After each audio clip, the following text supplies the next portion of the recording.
नमस्कार, मैं ऋषि शर्मा अपने YouTube channel online study with Rishi Sharma में आपका हार्दिक अभिनंदन करता हूं। आज का हमारा विषय रहेगा हिंदी व्याकरण के अंतर्गत समास प्रकरण। क्या रहेगा? समास प्रकरण।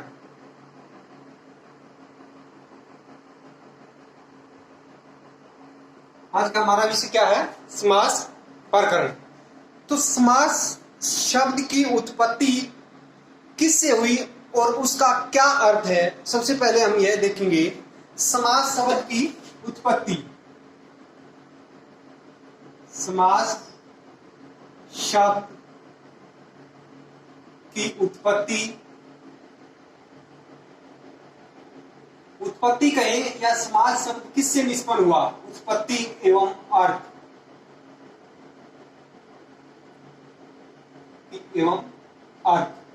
यानी समास शब्द की उत्पत्ति किससे हुई, समास शब्द किससे निष्पन्न हुआ और उसका क्या अर्थ है। तो समास शब्द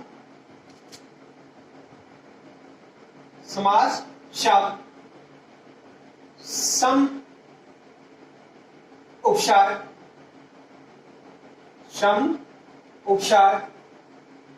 अस धातु, कौन सी? अस धातु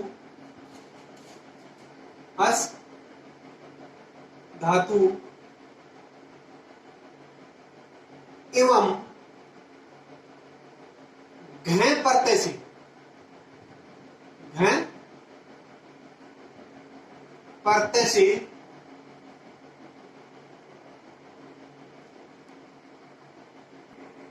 किससे है?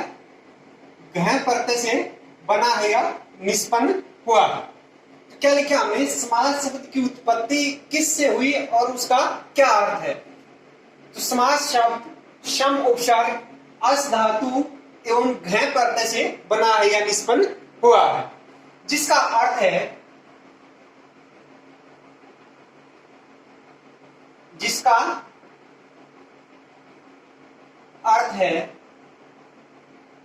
संक्षेप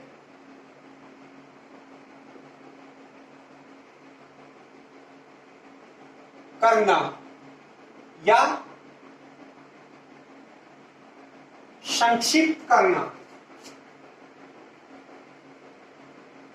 संक्षिप्त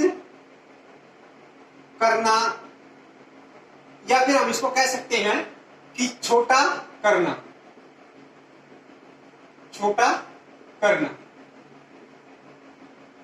इस प्रकार समास शब्द किससे बना है? सम उपचार अस धातु घ प्रत्यय से बना है।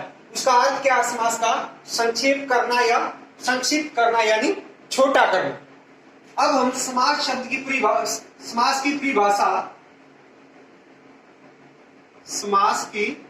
परिभाषा या लक्षण।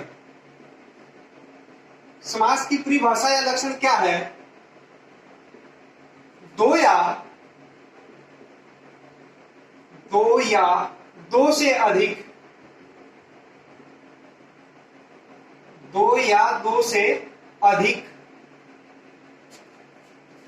अपेक्षित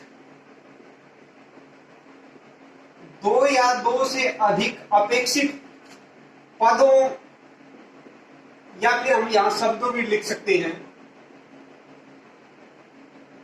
शब्दों का मेल करवाने या कराने वाली वृत्ति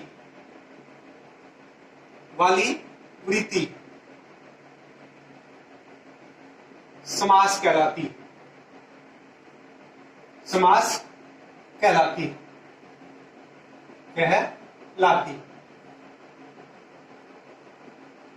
क्या कहा हमने? दो या दो से अधिक अपेक्षित पदों या शब्दों का मेल कराने वाली वृत्ति को क्या कहते हैं? हम समास। अथवा एक दूसरी परिभाषा है, अथवा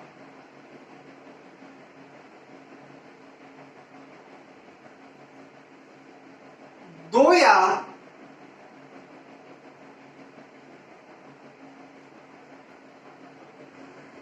अथवा एक और परिभाषा है, जैसे परस्पर। परस्पर क्या होता है? आपस में परस्पर संबंध रखने वाले, परस्पर संबंध रखने वाले या आपस में संबंध रखने वाले दो या दो से अधिक, दो या दो से अधिक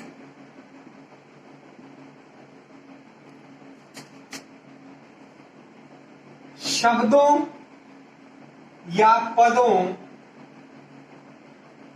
क्या काम है? परस्पर संबंध रखने वाले दो या दो से अधिक शब्दों या पदों को मिलाकर, दो या दो से अधिक शब्दों या पदों को मिलाकर एक स्वतंत्र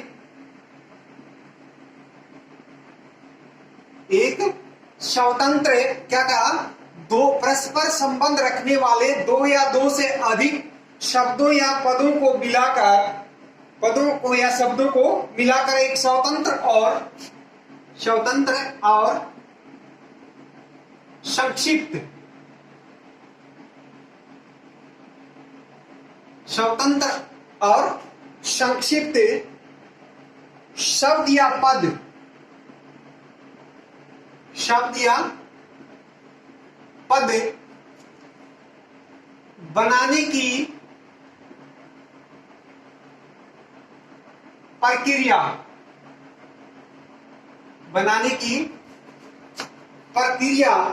को समास कहते हैं। क्या कहते हैं? बनाने की प्रक्रिया को क्या कहते हैं? समास कहते हैं। एक बार दोबारा से देखते हैं। जैसे हमने क्या कहा? समास शब्द की उत्पत्ति एवं अर्थ, इसके बारे में हमने लिख लिया। फिर समास की परिभाषा, पहली परिभाषा लिखी हमने, दो या दो से अधिक अपेक्षित पदों अथवा शब्दों का मेल कराने वाली वृत्ति क्या कहलाती है? समास कहलाती है। फिर हमने एक और परिभाषा दी, परस्पर संबंध। परस्पर का मतलब आपस में संबंध रखने वाले दो या दो से अधिक शब्दों या पदों को मिलाकर एक स्वतंत्र एवं संक्षिप्त शब्द या पद बनाने की प्रक्रिया को क्या कहते हैं? समास कहते हैं। जैसे उदाहरण लेंगे हम, जैसे हमने यहां लिया, जैसे दो या दो से अधिक लिखा ना ऊपर, तो क्या कहेंगे? रोकड़ के लिए वही, रोकड़ के लिए वही। अब इन पदों को मिलाकर के एक क्या बना? समासिक शब्द बनाया या पद बनाया। क्या होगा? रोकड़ बही, रोकड़ बही। क्या बन गया? ये क्या है? समास प्रक्रिया हुई। जैसे रोकड़ क्या होता है? जिसमें दुकानदार अपना प्रतिदिन का लेखा जोखा रखते हैं, रोकड़ बही, जिसमें पूरे दिन का क्या लेन देन होता है उसका हिसाब किताब रखा जाता है। दूसरा लिखते हैं हम 5 और 50। 5 और 50 क्या होता है? 55। 5 और 50 में हम यहां क्या नहीं देंगे कि 5 पहले 55 बन गया, इसके लिए ये ले लिया। इसके बाद जैसे हम समझाने के लिए एक शब्द लेते हैं विवाह। जैसे विवाह, वर और वधू को मिलाने की प्रक्रिया, वर और वधू को मिलाने की प्रक्रिया विवाह है, वैसे ही पूर्व पद और उत्तर पद, इन दोनों को मिलाने की प्रक्रिया समास है। जैसे क्या किया हमने? विवाह कि वर और वधू को जैसे मिलाने की प्रक्रिया क्या है? विवाह कहलाती है। वैसे ही पूर्व पद और उत्तर पद, इन दोनों पदों को मिलाने की प्रक्रिया क्या कहलाती है? समास कहलाती है। इस प्रकार हम इसके द्वारा भी जान सकते हैं। अब आता है कि समास के कितने अंग होते हैं। समास के दो अंग होते हैं। समास के कितने अंग होते हैं? दो अंग होते हैं। पहला है समस्त पद,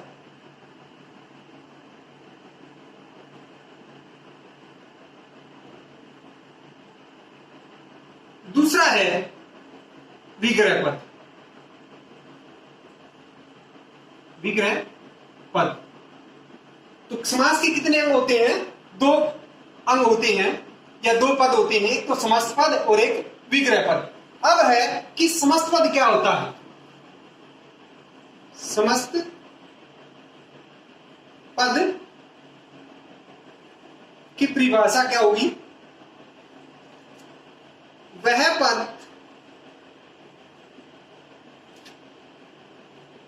समस्त पद कहलाता है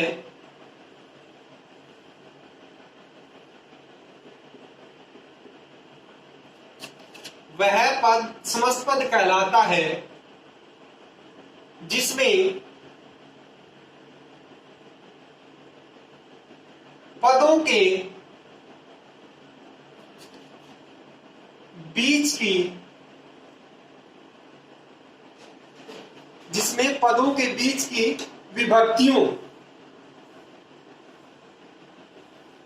बीच की विभक्तियों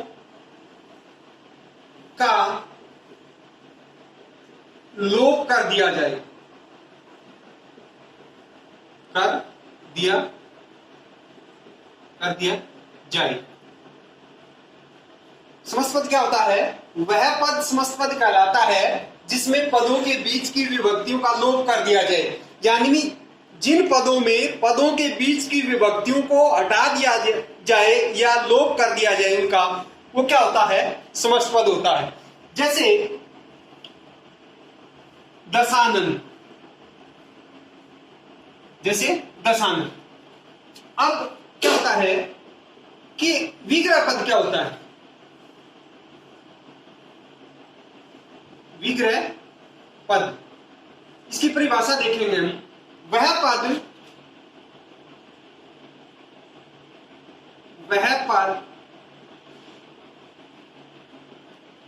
विग्रह पद कहलाता है। विग्रह पद कहलाता है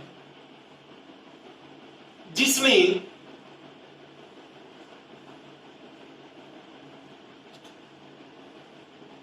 पदों के बीच की विभक्तियां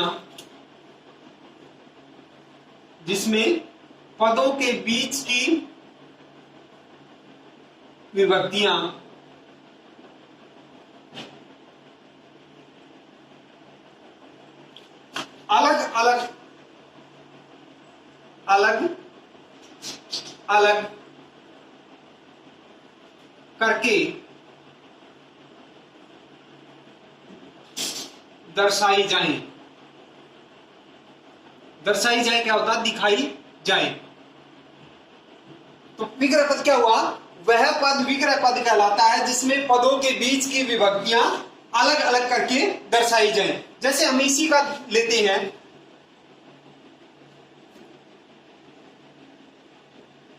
10 हैं आनंद। आनंद क्या होता है? मुख। 10 हैं आनंद जिसके। अब इसमें क्या है? इसके पद के बीच की विभक्तियां जो कारक चिन्ह होते हैं उनको बीच में दर्शाया जाता है या दिखाया गया है। और ये क्या है? जिसमें पदों के बीच की विभक्तियों का लोप होता है, वो समस्त पद होता है। जिसमें अलग अलग करके दर्शाया जाता है, दिखाया जाता है, वो क्या होता है? विग्रह पद होता है। जैसे हमने इसमें ये लिखा है कि पदों के बीच की पद कौन कौन से होते हैं, कि एक तो जैसे दशानंद में कौन सा होता है? 10 और एक हो गया आनंद, ये 2 पद हो गए। इसमें कौन से पद हो गए? यहां हम लिख भी सकते हैं, वह पद समस्त पद कहलाता है जिसमें पदों के का मतलब एक तो पूर्व पद और एक उत्तर पद। क्या होता है? पदों में कौन से पद? एक तो पूर्व पद और एक उत्तर पद। इसमें कौन सा हुआ? इसमें 10 तो क्या है? पूर्व पद है, और ये आनंद क्या है? ये उत्तर पद है। ये उत्तर पद हुआ। इस प्रकार इसमें इन पदों के बीच यानी पूर्व पद और उत्तर पद के बीच की विभक्तियों का जहां लोप हो, वो तो क्या होता है? समस्त पद होता है। और जहां इनमें पूर्व पद और उत्तर पद के बीच में विभक्तियां अलग अलग दर्शाई जाए वो क्या होता है, विग्रह पद होता है। अब हम समास के कितने भेद होते हैं, अब हम भेदों पे आते हैं कि समास के मुख्य रूप से कितने भेद होते हैं। तो समास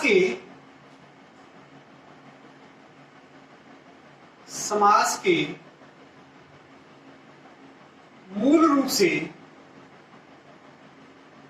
या मुख्य रूप से 4 भेद होते हैं। 4 भेद होते हैं। कितने भेद होते हैं समास के मूल रूप से? 4 भेद होते हैं। कहीं कहीं समास के 6 भेदों का भी वर्णन मिलता है, लेकिन जो पहला हम यहां लिखते हैं पहला है अव्ययीभाव समास। पहला भेद का नाम क्या है? अव्ययीभाव समास। दूसरा है तत्पुरुष समास।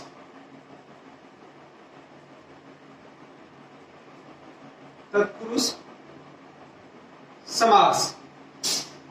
तीसरा है द्वंद्व समास। तीसरा क्या है? द्वंद्व समास। चौथा है बहुब्रीहि समास। बहुब्रीहि समास। ये 4 जो हैं वो मूल वेदों यानी मुख्य वेद कितने हैं? 4। जो 6 बताते हैं, मान लिया 6 का वर्णन भी मिलता हमें, वो क्या होता है? एक तो क्रमधारी है और एक द्विकु। इस प्रकार से 6 वेदों का वर्णन भी मिलता है। लेकिन ये जो द्विकु और जो क्रमधारी हैं वो समास तत्पुरुष समास के उपभेदों में ही आते हैं। इसलिए समास के मूल रूप से कितने भेद हैं? 4 ही भेद हैं। अब हम पहला देखते हैं, जैसे मान लिया कि अव्ययीभाव समास क्या होता है। अव्ययीभाव समास की परिभाषा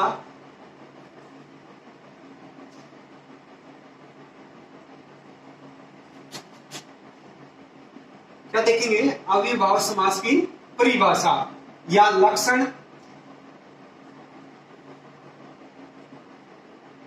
तो अव्ययीभाव समास की परिभाषा क्या होगी? जिस समास में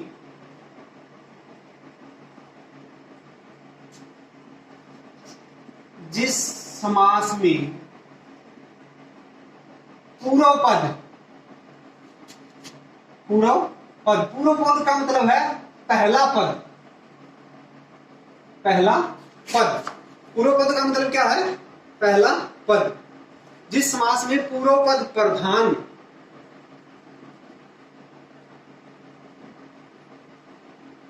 एवं अव्यय हो। जिस समास में पूर्व पद प्रधान एवं अव्यय हो। किसमें? जैसे हमने अव्ययीभाव में लिखा है, जिस समास में पूर्व पद यानी पूर्व पद को क्या बोलेंगे हम? पहला पद प्रधान एवं अव्यय हो तथा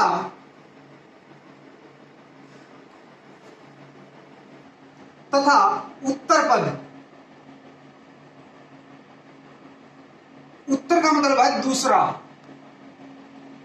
उत्तर का मतलब क्या है? दूसरा, बाद का।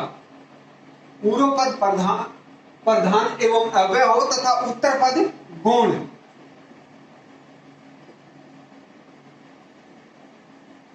हो। और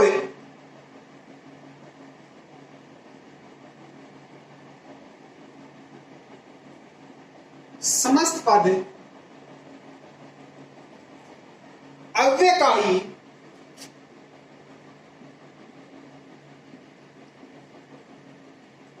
समस्त पद अव्यय का ही काम करे।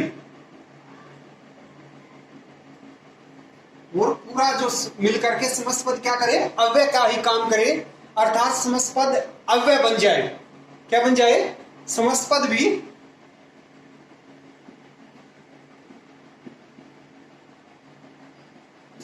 अथवा समस्त पद भी अव्यय बन जाए।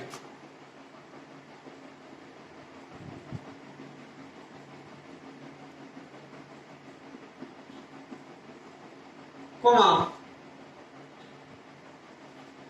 उसे अविभाव समास कहते हैं। उसे क्या कहते हैं? अविभाव समास कहते हैं। तो क्या लिखी हमने परिभाषा? जिस समास में पूर्व पद यानी पहला पद प्रधान एवं अव्यय हो तथा उत्तर पद यानी दूसरा पद गौण हो और समस्त पद अव्यय का ही काम करे अथवा समस्त पद भी अव्यय बन जाए, कोमा उसे क्या कहते हैं? अविभाव समास कहते हैं। जैसे उदाहरण लेंगे हम,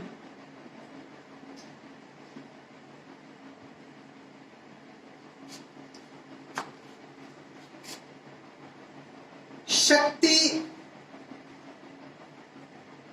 के अनुसार, शक्ति के अनुसार, तो क्या बन गया? यथा शक्ति। अब यथा शक्ति है, उसमें क्या है? पूर्व शक्ति के अनुसार पूर्व पद और उत्तर पद गौण है। पूर्व पद क्या है? प्रधान है। जैसे हमने यहां पूर्व पद क्या है? यथा, और उत्तर पद क्या है? शक्ति। तो यदि यहां इसमें से यथा का लोप कर दिया जाए, हटा दिया जाए, तो शक्ति किसका अर्थ बोध कराएगा? बल का। यहां जबकि क्या लिखा? शक्ति के अनुसार। जब यथा लगेगा तभी वो कितना बल, कैसा बल, तभी पता चलेगा और शक्ति के रूप को निश्चित यथा ही करेगा। इसलिए इसमें किसकी है? पूर्व पद प्रधान है। कई बार अविभाव समास में क्या होता है? न तो पूर्व पद यानी पहला पद प्रधान होता और न ही वह अव्यय होता है, और वो क्या हो जाता है? संज्ञा आदि पद होता है, लेकिन फिर भी वो किसका बोध कराता है? अव्यय का ही बोध कराता है। जैसे हम उदाहरण ले, हाथों हाथ, हाथों हाथ, तो इसका विग्रह होगा हाथ ही हाथ में, हाथ ही हाथ में।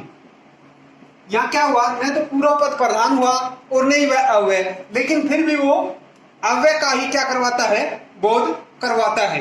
इसलिए भाव प्रकट करता है। इसलिए यहां भी क्या है? जब क्या हो जाती है कि एक वो क्या होता है? पुनरुक्ति हो जाती है, पुनरावृत्ति, दोबारा से वही आ जाता है संज्ञा शब्द ही, तो वहां भी क्या होगा? अविभाव समास होगा। दूसरा हम निडर जैसे लेते हैं, निडर, तो इसका क्या होगा? बिना डर के, बिना डर के। जैसे निडर हुआ, और आमरण है, जैसे आमरण, यहां पहले इनमें क्या होता है? उपसर्ग का भी प्रयोग मिलता है आगे, आमरण। तो क्या होगा? मरण तक या मृत्यु तक या मृत्यु पर्यंत, मृत्यु पर्यंत, पर्यंत का मतलब क्या होगा? तक, मृत्यु तक, चाहे तो तक डाल दे। और यहां क्या हुआ? यहां उपसर्गों का आ का और ये क्या हुआ? उपसर्गों का नी का, ये उपसर्गों का भी प्रयोग अव्ययभाव समास में मिलता है। जैसे बेशक या बेरहम, बेरहम, बिना रहम के, बिना रहम, रहम क्या होती है? दया, बिना रहम के यानी क्रूरता से। जैसे हम अविभाव समास के कुछ और लेंगे हम उदाहरण, यहां हम लिख देते हैं, मान लिया समस्त, परीक्षा में पूछेंगे, मान लिया समस्त पद दिया हुआ है, तो समस्त पद लिख लेते हैं हम यहां, और उसका क्या करना है? विग्रह पद और समास का नाम बताना होता है। या फिर विग्रह पद दिया होता है, समस्त पद बनाइए और समास का नाम बताइए। इसी प्रकार परीक्षा में प्रश्न पूछे जाते हैं, या तो वहां समस्त पद दिया मिलेगा, आपने विग्रह पद करना है और समास का नाम बताना है, या फिर वहां विग्रह पद भी मिल सकता है। आपने समस्त पद बनाना उसका और समास का नाम बताना। तो हम इस प्रकार लिख लेते हैं, समस्त पद, विग्रह पद और समास का नाम।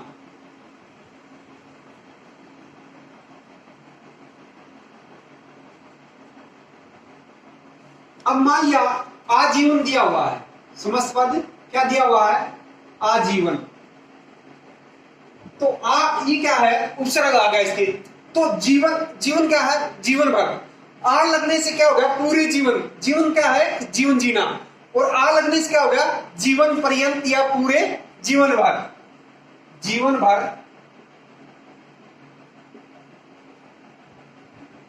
या जीवन पर्यंत भी लिख सकते हो, जीवन पर्यंत यानी पूरी जिंदगी, पूरे जीवन, जब तक सांस रहे तब तक। तो इसमें क्या हो गया, अविभाव।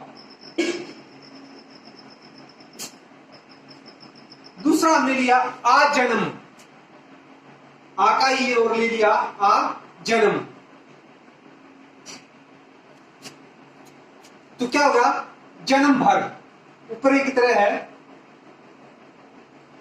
जन्म भर। इसमें भी क्या हो गया, अविभाव समास। फिर हमने ले लिया यथा विधि, यथा विधि। ये क्या है, विधि के अनुसार। विग्रह क्या हुआ, विधि के अनुसार। अकेले विधि का नहीं है यहां, तो यथा जैसी जिसकी विधि, जिस प्रकार से जिस तरीके का प्रयोग किया गया है, तभी ये उसका इसके अंतर्गत आता है, अविभाव के अंतर्गत। अविभाव यथा संभव, क्या लिया, जितना संभव हो सके,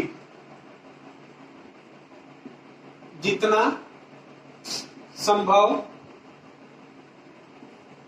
हो सके। क्या होगा, अविभाव।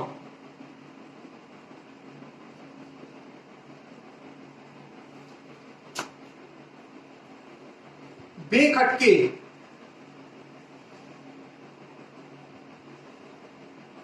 बिना खटके की। खटके क्या होता है, डर की। बिना खटके की यानी बिना डर की। क्या होगा, अविभाव।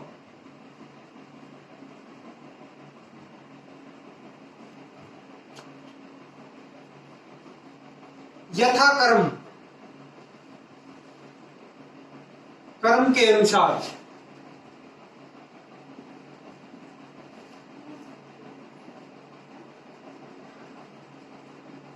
कर्म के अनुसार, ये भी क्या हो गया, अविभाव। अगला लिया हमने, मान लिया प्रत्यक्ष।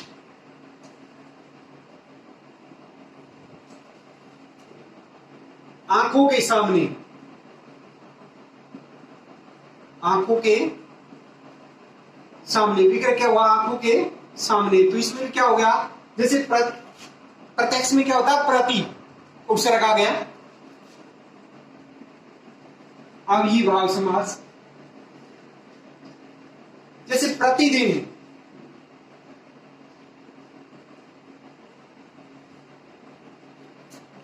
इसको दिन दिन भी कह सकते हैं हम, या प्रत्येक दिन, दिन दिन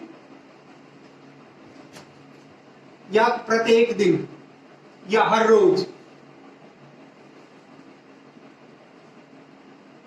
इसमें भी क्या होगा, अविभाव। फिर लेते हैं हम प्रतिवर्ष, वर्ष वर्ष या हर वर्ष या प्रत्येक वर्ष। यहां भी क्या है, प्रति, उपसर्ग आ गया, अविभाव समास। और लेते हैं हम जैसे हमने लिया आकंठ, आकंठ क्या होगा? कंठ तक, कंठ तक, जिसको हम कहते हैं गले तक। तो आ उपसर्ग आ गया इसमें भी, तो इसमें भी क्या हुआ? अविभाव। आसमुद्र,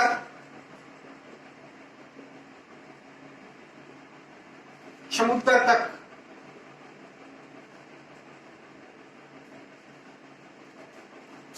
समुद्र तक, इसमें भी अभी क्या आ गया? उपसर्ग आ गया, क्या हुआ? अविभाव।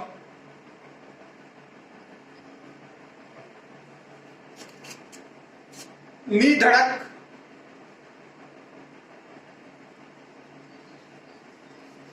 बिना धड़क के,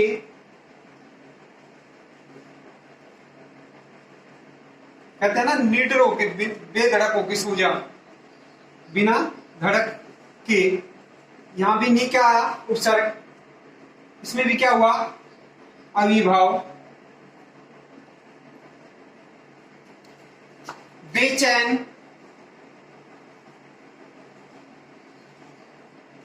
बिना चैन के, चैन क्या होता है? आराम, बिना चैन के। यहां भी क्या आया? बे, क्या हुआ? अविभाव।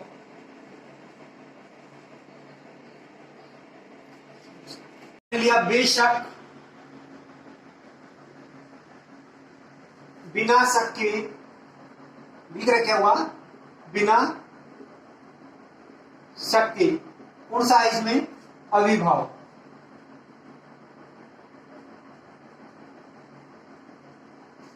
दूसरा निस्संदेह,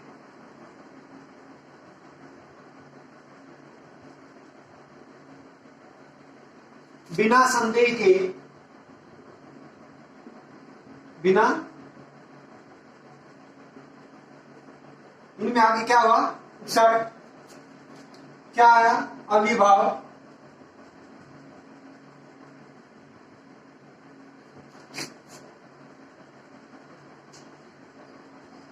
डाल डाल,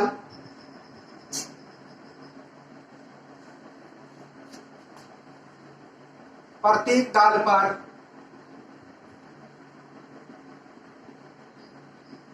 इसमें भी क्या हुआ? क्योंकि पुनरावृत्ति होगी, दोबारा से वही सब, अविभाव।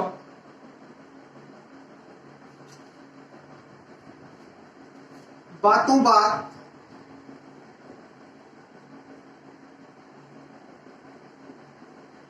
क्या लिखा हमने? बातों बात, बात ही बात में,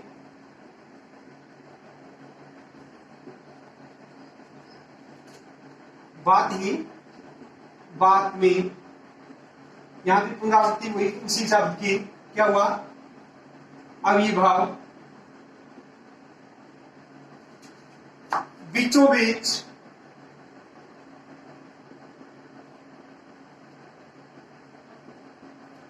बीच ही बीच में, इसमें भी पुनरावृत्ति हुई है, बीच ही बीच में। पुनरुक्ति के कारण भी यहां क्या है? अविभाव।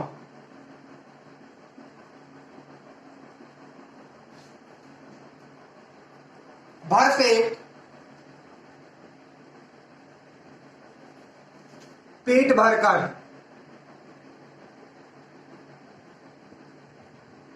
यहां भी क्या है? अविभाव।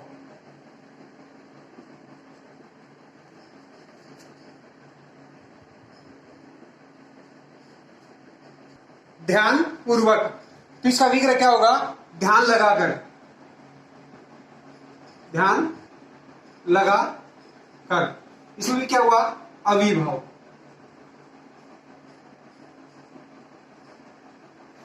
तो इस प्रकार अविभाव समास के हमने ये जो उदाहरण देखे हैं, इनमें एक बात यह भी निकल कर आती है कि जिस समास,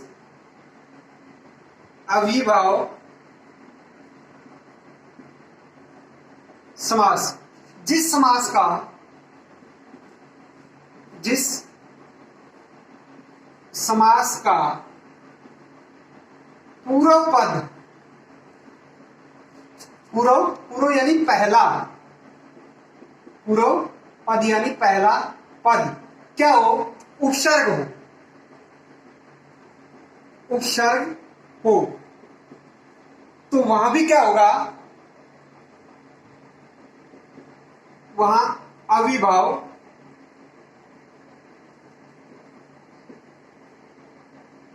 समास होता है। जैसे उदाहरणों में आया हुआ है, जैसे नी, बे, आ, प्रति, यथा आदि।